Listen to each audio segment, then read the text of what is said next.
Ya,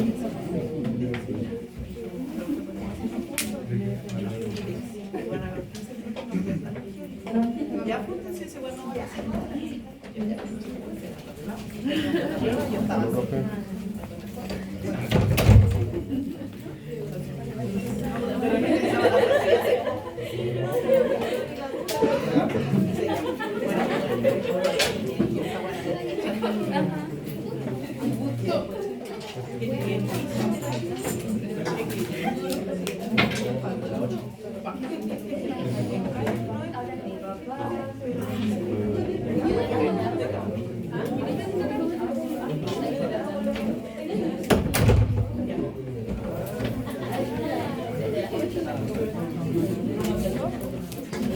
Ya, voy a empezar con la asistencia. Javiera Quinta, Ashley Alvarado, Javier Álvarez, Catalina Álvarez, Melissa Andrade, Jonathan Aravena, Isidora Arenas, Julio Aro. No escucho nada, o sea, escucho mucho en realidad.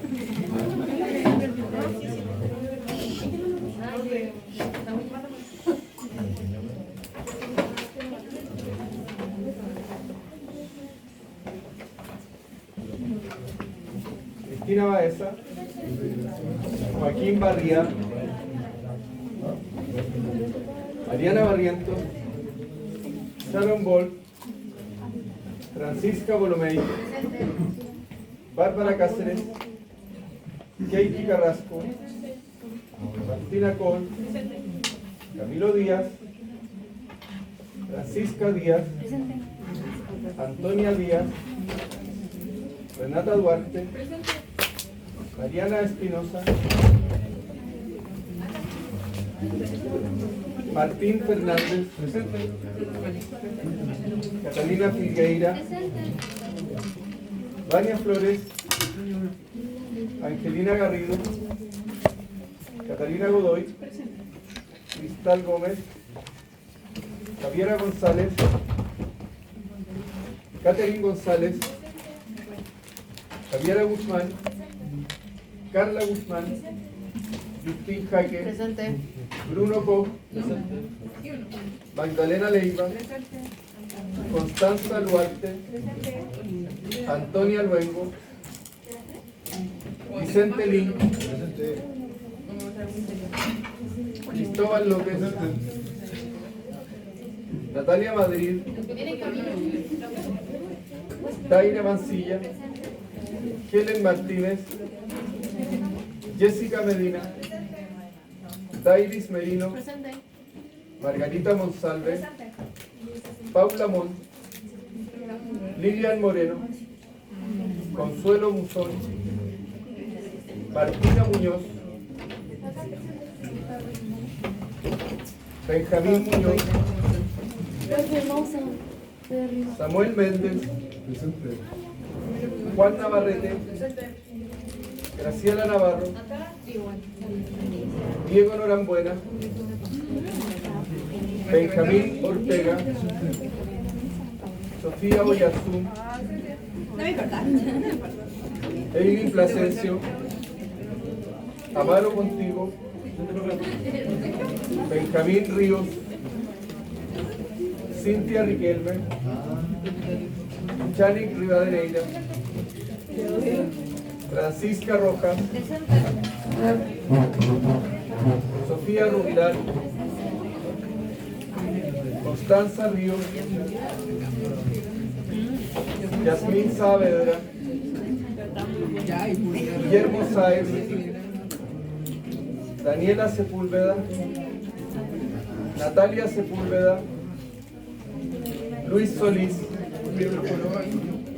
Ana Sánchez, Isidora Trujillo, Antonia Ulloa,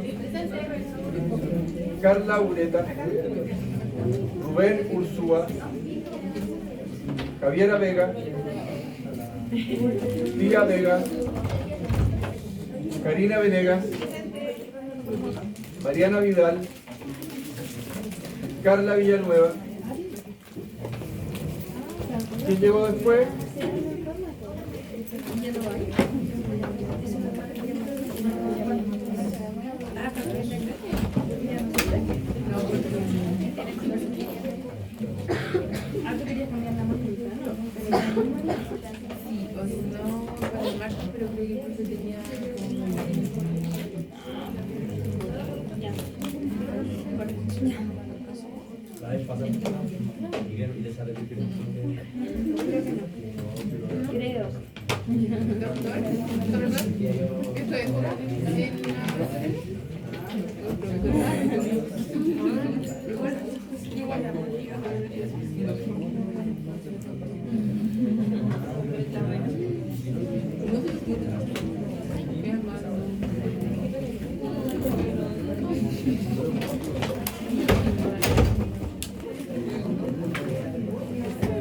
Ya, póngame atención por favor. La próxima semana tenemos solo la solemne. Esa solemne la vamos a tener en dos salas. Una sala va a ser esta. No, perdón.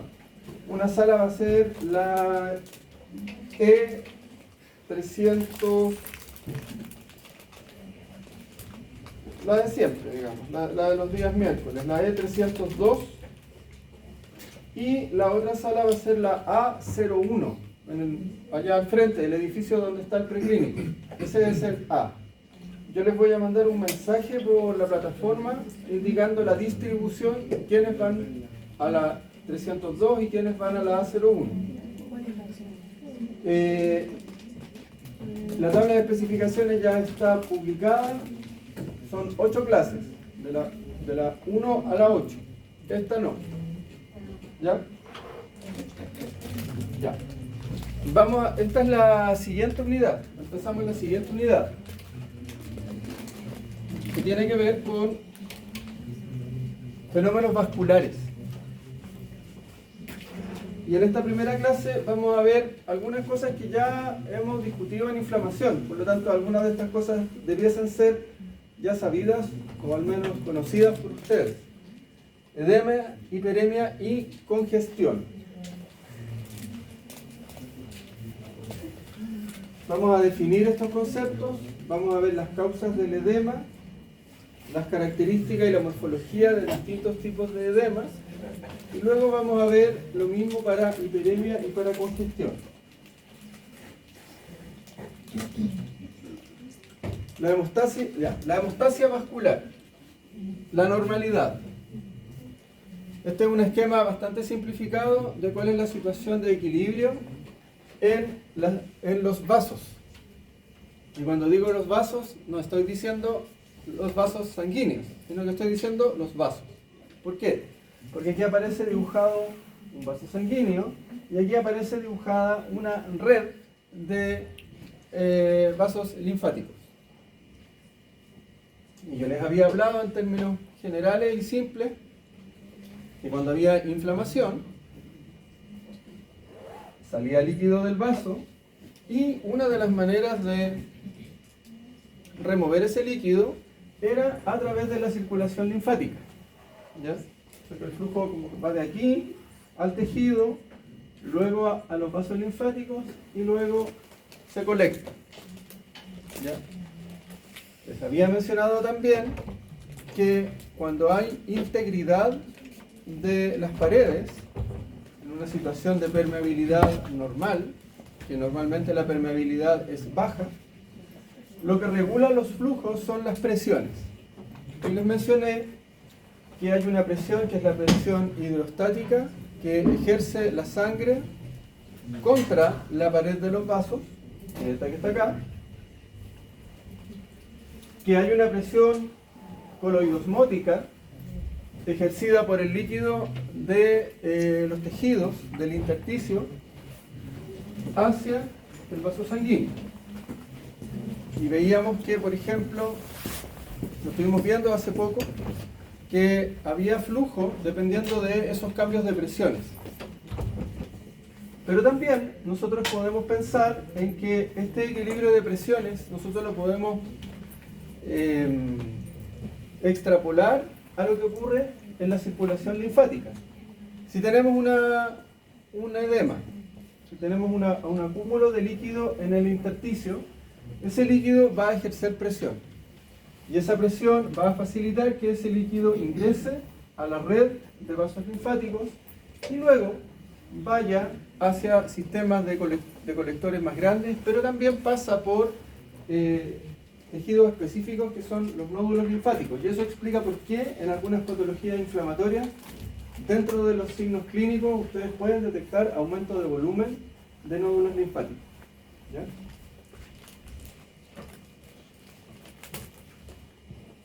Entonces habíamos visto el edema, acumulación de líquido en los tejidos, en el intersticio. Dijimos que una posibilidad era el exudado, que otra posibilidad era el trasudado. Antes de pasar a eso, hay un concepto que es el derrame, que es la acumulación de líquido, o sea, el edema, pero cuando el edema aparece en una cavidad corporal. Entonces, cuando el edema está presente no en un intersticio, sino que en una cavidad, pasa a llamarse derrame. Ejemplo, hidrotórax, un edema en el tórax. Hidropericardio, acumulación de líquido en la zona del pericardio. Hidroperitoneo, en el peritoneo. Y ese hidroperitoneo también recibe otro nombre, que es ascitis. Cuando uno dice ascitis, uno está diciendo edema en el peritoneo. Y hay otro concepto que se denomina anasarca, y anasarca significa edema sistémico. Eso significa edema en todo el organismo, y ese edema es intenso. O sea, es un paciente completamente edematoso.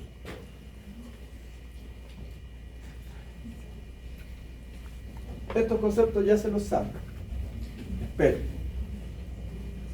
exudado, líquido inflamatorio extravascular con restos celulares y una elevada concentración de proteína. ¿Por qué aparece un exudado? ¿Qué mecanismo explica la presencia de un exudado? ¿Cómo? No entiendo.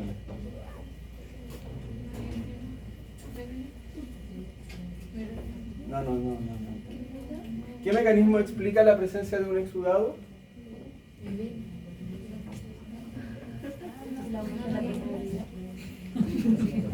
Parece que no quedó claro. ¿Por qué aparece un exudado? ¿Qué pasa con el vaso sanguíneo? Aumenta la permeabilidad vascular. Y por eso, porque aumenta la permeabilidad, es posible que salgan proteínas y que salgan células desde el vaso sanguíneo hacia el tejido. Y en el caso del trasudado, que es un líquido extravascular con baja concentración de proteínas y sin células, ¿qué lo explica? ¿Qué explica la aparición de un trasudado?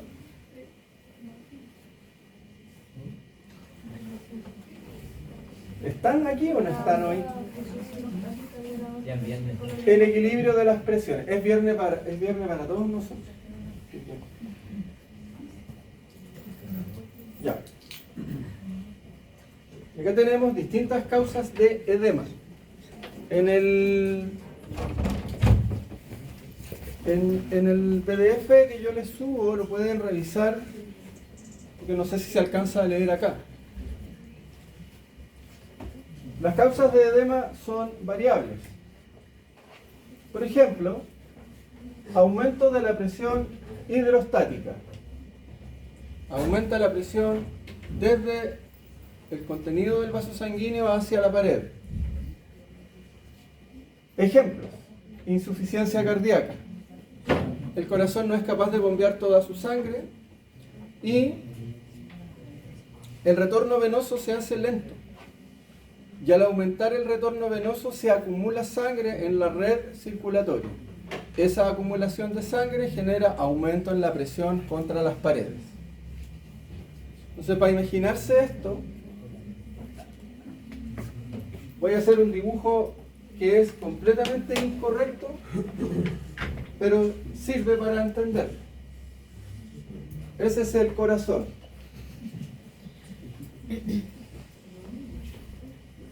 Esa es la red arterial.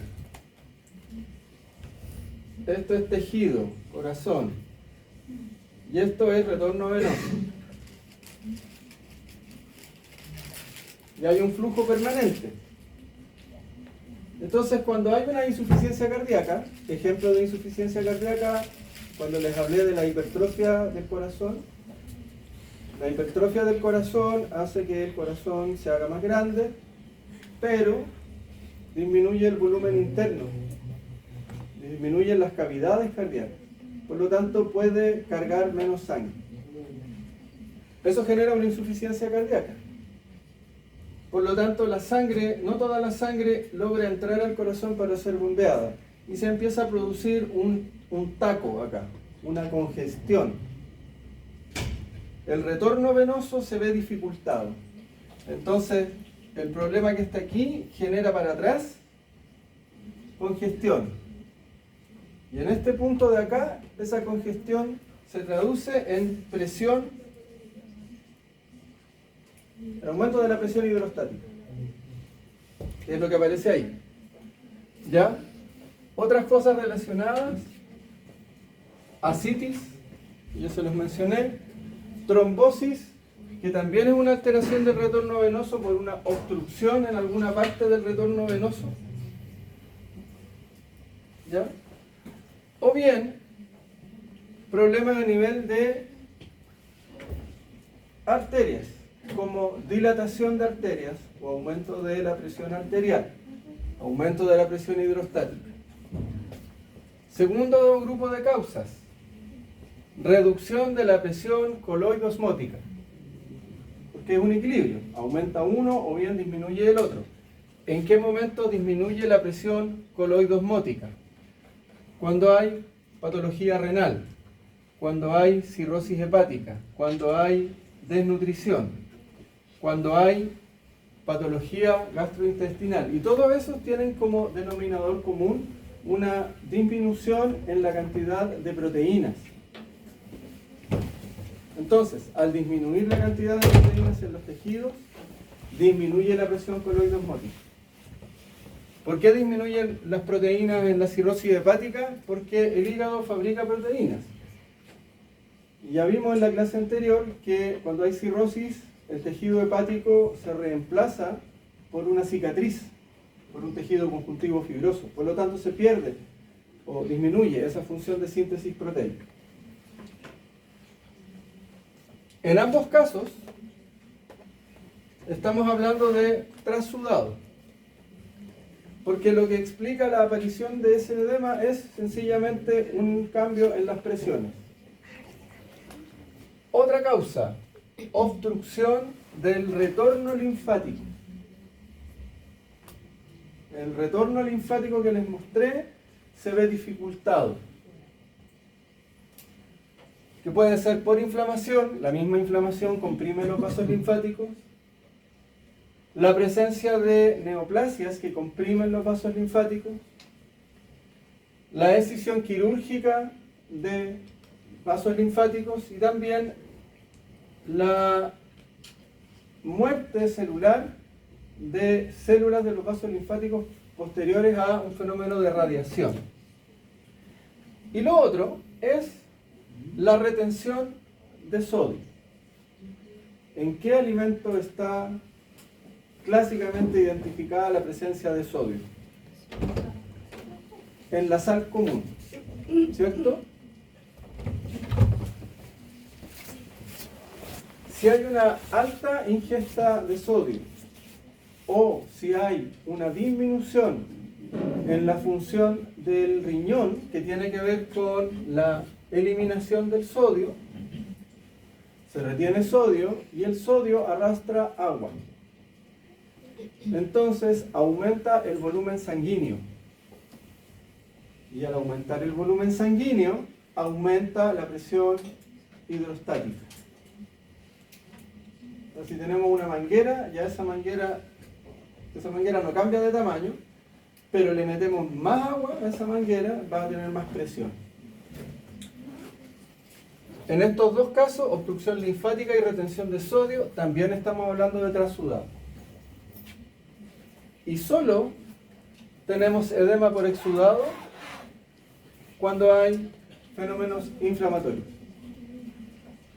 Porque los fenómenos inflamatorios son los que causan el aumento de la permeabilidad de los vasos sanguíneos.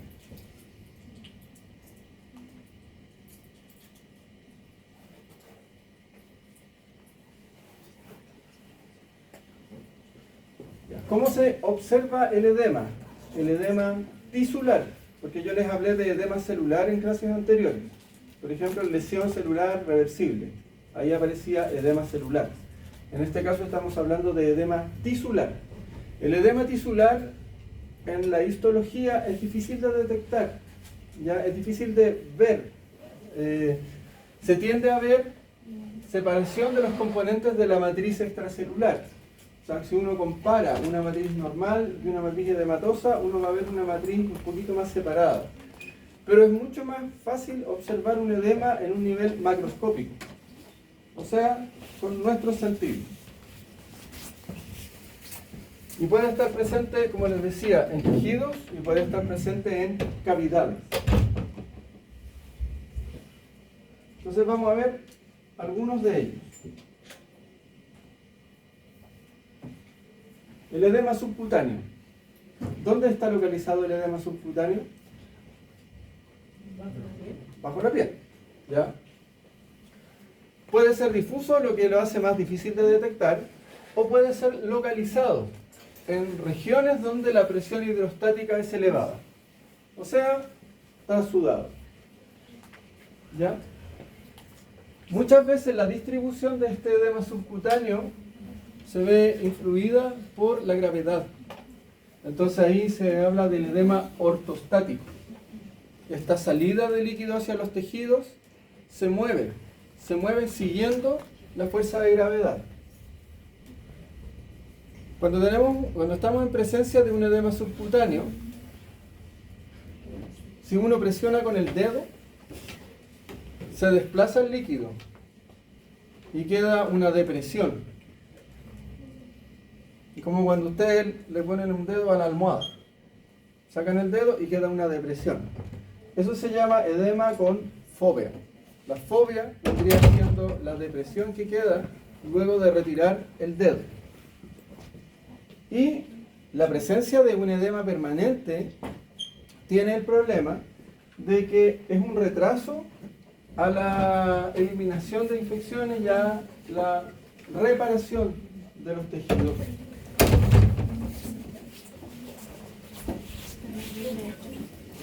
Entonces ahí tenemos clínicamente cómo se ve. Edema ortostático. Presencia, o sea, influencia de la fuerza de gravedad en la zona de pie. ¿Se fijan? No se logra determinar con claridad el volumen óseo. ¿Ya? Y la zona del empeine también está aumentada de tamaño. Y no sé si se ve bien acá, pero al menos en el PDF se ve mejor. Aquí hay un edema y ahí hay una fobia. O sea, se presiona y se retira el dedo y aparece. ¿Ya? Ese edema, ustedes también lo pueden ver estos tipos de, algunos de estos manifestaciones de edema en la región facial.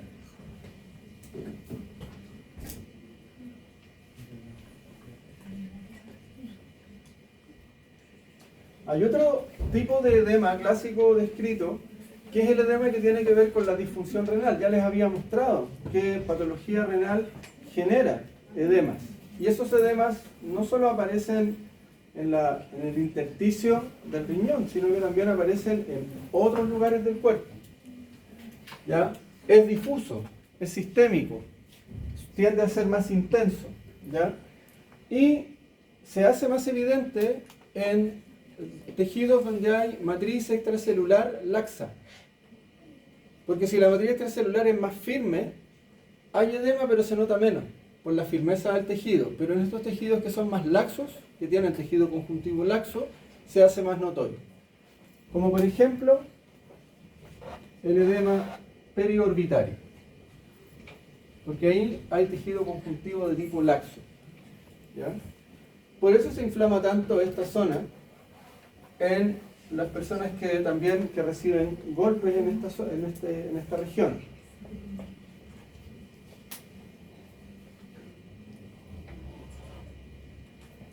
Otro ejemplo clínico de edema a nivel pulmonar. Básicamente el pulmón se llena de líquido. Y ese líquido puede hacer que el peso del pulmón aumente al doble o aumente al triple. Entonces lo que ustedes tienen que pensar es que esta es una situación normal. Aquí están los alvéolos, que son cavidades con aire. Ustedes seguramente vieron en histología general, histología de alvéolo, ¿o no? Que habían capilares que estaban justo al lado de la pared del alvéolo, que es donde ocurre el intercambio gaseoso. Y el alvéolo es una cavidad que tiene normalmente aire. El aire inspirado y luego el aire que se va a expirar. Entonces cuando hay edema, el alvéolo comienza a ser ocupado por líquido. El problema que tiene eso es que en presencia de líquido ese intercambio gaseoso no ocurre. Entonces el paciente oxigena menos su sangre. ¿Ya? En este líquido que está presente en el alvéolo se pueden detectar también componentes de la circulación, ¿ya? Células circulatorias. El edema pulmonar puede llegar a ser mortal.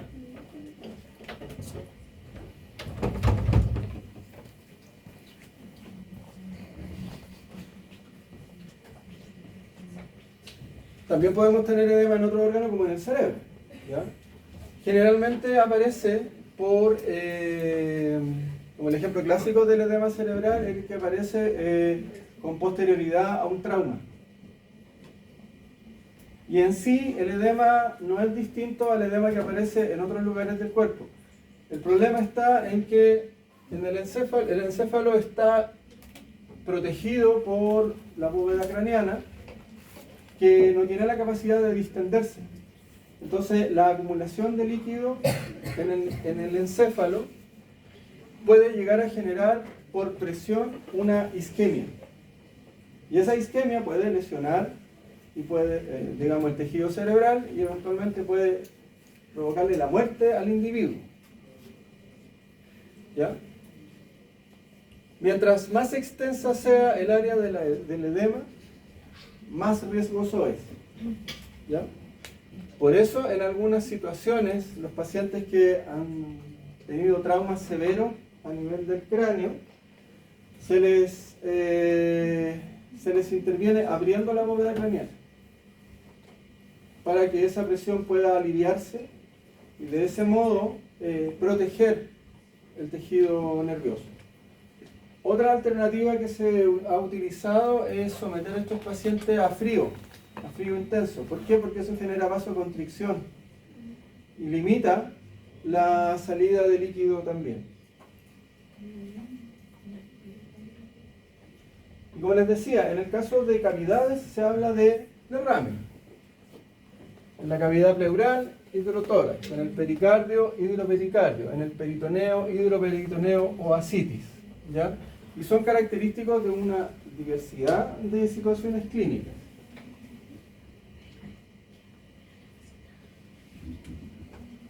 ¿Cuál es el problema con hidrotórax? ¿Y cuál es el problema con hidropericardio? Y es que estas cavidades, como el nombre lo dice, son cavidades. O sea, en situaciones normales están vacías. ¿Qué gracia tiene que en la cavidad pleural no haya nada? ¿De qué sirve que no haya nada ahí? ¿Nadie se le ocurre? Que tiene más espacio para poder respirar. La inspiración. El pulmón tiene espacio donde dilatarse cuando uno hace una inspiración. Si esa cavidad se llena de líquido, se limita el aumento de volumen del pulmón, por lo tanto se limita la capacidad respiratoria. Profe, entonces cuando se dice que el pulmón está lleno de líquido, ¿se refiere a eso? Claro, cuando se dice coloquialmente que este paciente tiene el pulmón con líquido, es un edema pulmonar. Pero esto no es un edema pulmonar. Esto es un hidrotórax. Es líquido por fuera del pulmón, en la cavidad. ¿Ya? Y cuando hablamos de edema pulmonar, estamos hablando de líquido en el tejido pulmonar. Pero es lo mismo. ¿Ya? Hay una situación que tiene ciertas similitudes, pero que no es edema, y es la presencia de aire ahí adentro. Y eso se llama neumotórax. Y la presencia de aire ahí adentro genera el mismo problema. La presencia de aire en la pleura evita que se pueda dilatar el pulmón. De hecho, lo que ocurre es todo lo contrario. Cuando ingresa aire en esta zona, el pulmón se colapsa. ¿En qué circunstancias puede haber neumotórax? Un trauma.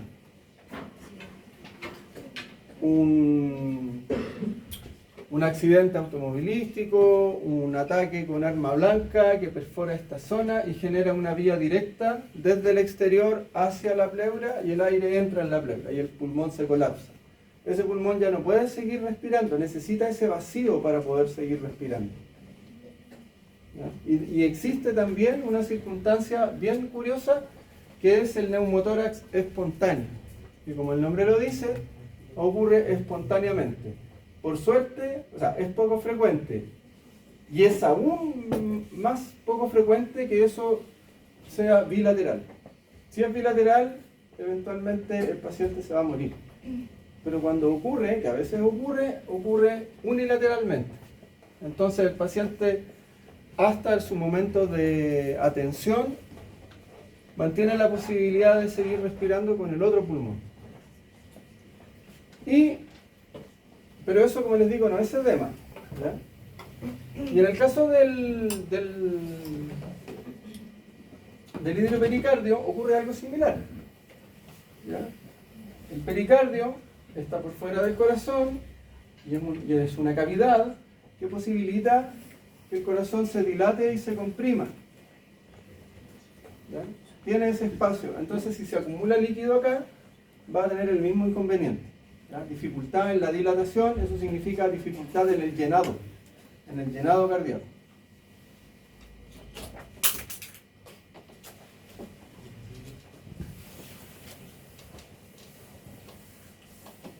Derrame en el abdomen, ascitis, ¿ya? Acumulación de líquido que comprime las vísceras.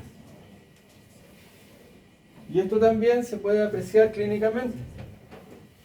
Aumento de volumen abdominal.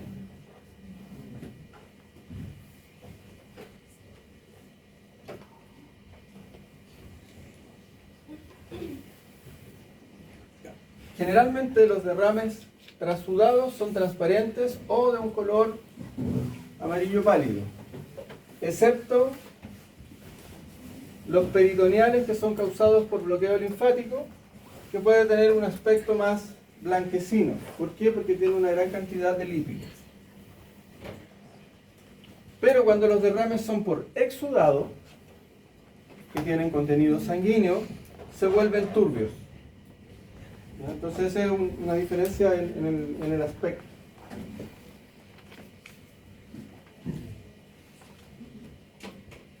Ya, y llegamos al edema sistémico. ¿Cómo podemos llegar a un edema sistémico? Podemos llegar por varias vías a un edema sistémico. Por ejemplo, a partir de una insuficiencia cardíaca. Para explicarlo de manera muy sencilla, el dibujo de acá. El corazón no logra bombear toda la sangre que llega a él y por lo tanto se empieza a generar una congestión. Y esa congestión va cada vez más hacia atrás. Y en los tejidos se genera el edema. Para explicarlo de manera muy sencilla. ¿Qué ocurre acá? Aumenta la presión hidrostática.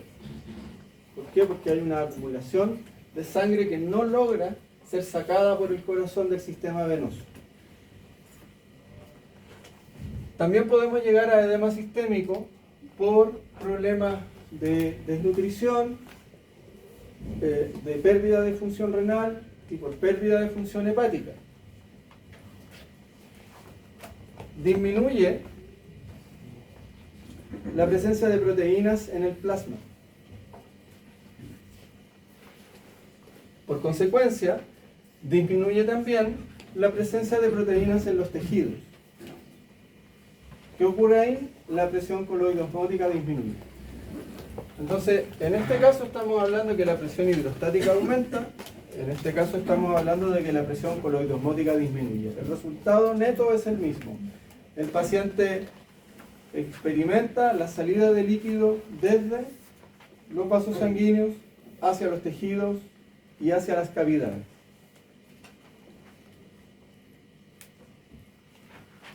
Ya, conceptos nuevos. Hiperemia y congestión. Ambos significan que hay un aumento en el volumen de sangre en un lugar en particular.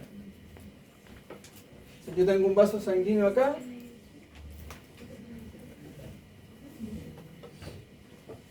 y aumenta el volumen de sangre en esa región.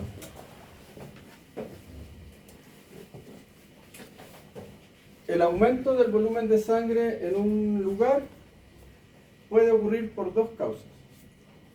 Llega mucha sangre o la sangre que llegó no se va. Son las dos causas. Mucha llegada de sangre al lugar o bien la sangre que tiene que retornar por el sistema venoso no se está yendo. Y en esos dos casos vamos a hablar de aumento del volumen. La hiperemia es el aumento del volumen porque llega mucha sangre. Aumenta el flujo de sangre arterial. ¿Ya? Dilatación de las arteriolas. ¿Cuál es la diferencia clínica de esto? La diferencia es que como es sangre arterial, es sangre que está más oxigenada. Y esa sangre es más roja. Entonces, una hiperemia se va a caracterizar por una manifestación clínica que es el eritema. ¿Alguno de ustedes entiende de lo que hablo cuando hablo de eritema? ¿O se imaginan algo cuando digo eritema? ¿No? Por ejemplo, si vinieran, eso nunca va a ocurrir, pero supongamos, si vinieran entrando dos jóvenes en este momento atrasados, eso no va a ocurrir. Y llegan dos, digo dos jóvenes, ni siquiera estoy diciendo sexo. Llegan dos jóvenes y todos ustedes los miran y dicen, uy, ¿qué les va a pasar a ellos aquí? Eritema. ¿Ya? Entonces yo me voy a ver tentado de ahora en adelante de encauzarle eritema a alguien que llegue atrasado. Están avisados. ¿Ya? ¿Por qué? Porque es sangre arterial, oxigenada. Y la congestión es la acumulación o el aumento del volumen porque hay defecto en el retorno venoso. Entonces, la congestión es sangre que está menos oxigenada, es sangre venosa. Y esa sangre tiene un color que es más bien azuloso. Y eso se llama cianosis. Entonces, clínicamente es fácil determinar cuando un aumento de volumen es hiperemia o es congestión. Porque la hiperemia se ve roja y la congestión se ve azul, para decirlo en términos muy sencillos. Cuando una guagua nace, ¿alguien ha visto una guagua nacer? ¿Nadie? En películas. ¿Verdad? Porque en las películas salen ya bonitos, con pelo. muchas guaguas nacen cianóticas, eso significa azulosos, porque tienen que empezar a respirar. Están en ese proceso en que dejaron de utilizar el pulmón de la mamá y tienen que empezar a usar el pulmón propio. Entonces en ese tránsito se están quedando sin oxígeno. Tienen que empezar a respirar inmediatamente y ahí retoman su color normal. ¿Ya? Entonces, la congestión tiene que ver con problemas de retorno. Esta congestión puede ser local o puede ser sistémica. ¿Ya?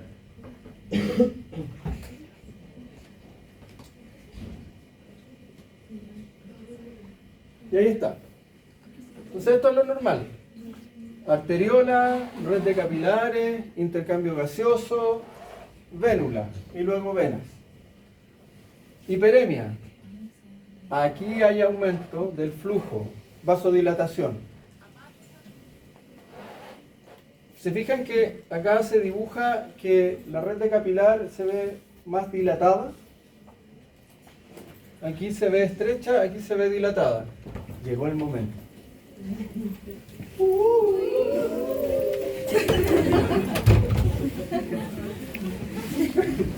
¿Funcionó o no? ¿Sí? Sí, funcionó. Muy bien. Lamentablemente este curso no tiene un componente práctico, pero si lo tuviera tendrían un 7. ¿Ya? Entonces, eritema. ¿Ya? Y en este caso, el problema está acá. ¿Ya? De hecho, este dibujo tiene claves.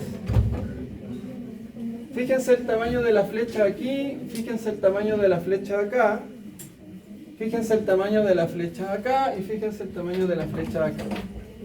¿Ya? Entonces acá el problema está en el retorno hacia las vénulas. Entonces también ocurre dilatación de la red de capilares, pero se llena con sangre menos oxigenada y por eso tiene el tono azuloso.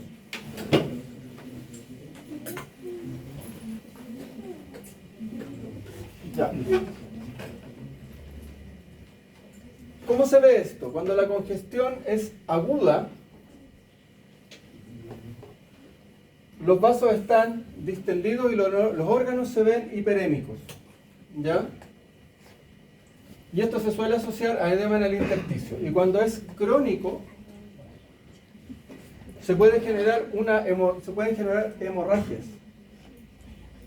O sea, cuando hay problemas congestivos a largo plazo, se pueden generar problemas hemorrágicos en determinadas zonas del organismo. ¿Ya? Y eso puede generar muerte celular en los tejidos comprometidos. ¿Por qué? Porque al romperse los vasos sanguíneos va a haber problemas isquémicos. Y por lo tanto puede haber problemas de reparación en base a tejido conjuntivo fibroso. En ese caso los tejidos se ven contracturados, se ven fibrosos y se ven marrones. ¿Ya? Y eso suele ocurrir en el caso de pulmón e hígado.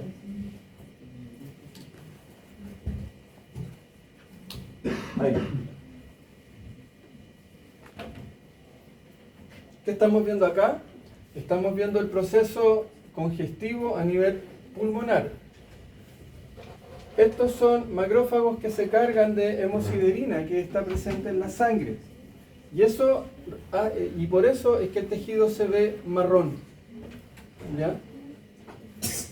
Esto aparece cuando hay insuficiencia cardíaca. Que hay edema, por lo tanto, y congestión en la zona pulmonar.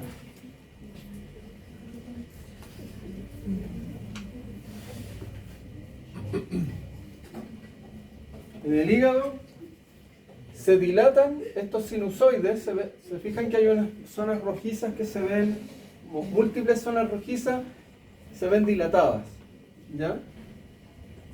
Color rojizo, color marrón.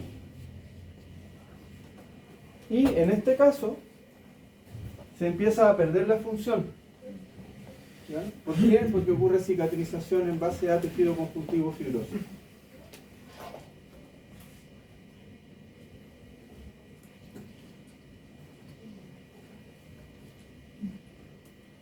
¿Qué ocurre acá? Se pierde la arquitectura del tejido. Se llena de macrófagos cargados con hemosiderina. Y eventualmente aparecen focos necróticos. Y si aparecen focos necróticos, luego vamos a tener un proceso de fibrosis.